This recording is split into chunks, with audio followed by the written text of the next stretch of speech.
Welcome to The Explainer. You know, from the moment a product is made to the second it arrives at your door, it goes on this incredible, invisible journey. Well, today, we're going to make that journey visible. This is the story of global logistics, the hidden network that literally brings the world to you.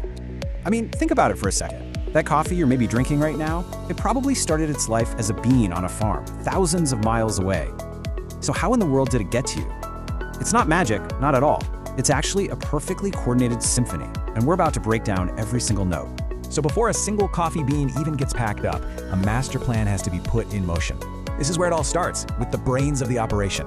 These are the folks who are basically the travel agents for cargo, designing the entire trip from start to finish. Okay, so you have two key players here. On one side, you've got the freight forwarder. Think of them as the ultimate architect. They don't own the ships or the trucks, but they've got the contacts and the know-how to plan out the entire journey. Then you have the NVOCC. They're a little different. They're more like a contractor. They go to the big shipping lines, buy up a ton of cargo space in bulk, and then they sell smaller chunks of that space to people like you and me. So what's the big deal with an NVOCC? What really lets them act like a carrier? It all comes down to this document right here, the House Bill of Lading. When they issue this, it's not just a piece of paper. It's a contract where they're saying, we are now legally responsible for this cargo. They're no longer just a middleman. They're officially on the hook. And that liability, that's the whole ballgame.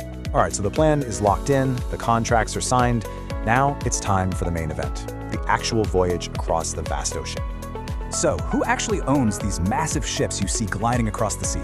Those belong to the shipping lines. These are the titans, the heavyweights of the industry. We're talking about giant companies like Maersk, MSC, Hapag-Lloyd. They own and operate the enormous fleets that are the true workhorses of global trade. And don't go thinking this is some old-fashioned business. It's incredibly high-tech. Take this quote from Maersk, for example. They're using blockchain to create a super secure digital record for every single container. This means they can track everything in real time, everyone can see where the cargo is, and it makes fraud way, way harder. You can imagine how important that is when you've got billions of dollars of stuff on the move.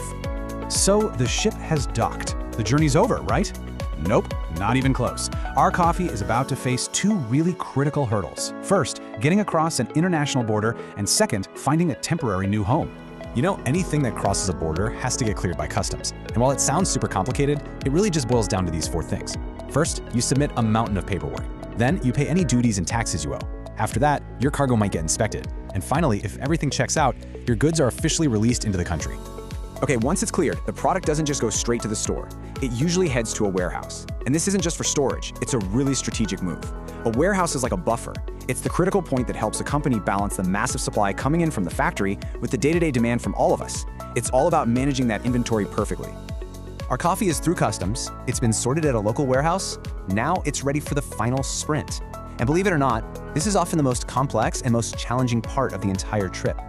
Yeah, you heard that right. This final little leg of the journey, from the warehouse to your house, is very often the single most expensive part of the whole global shipment.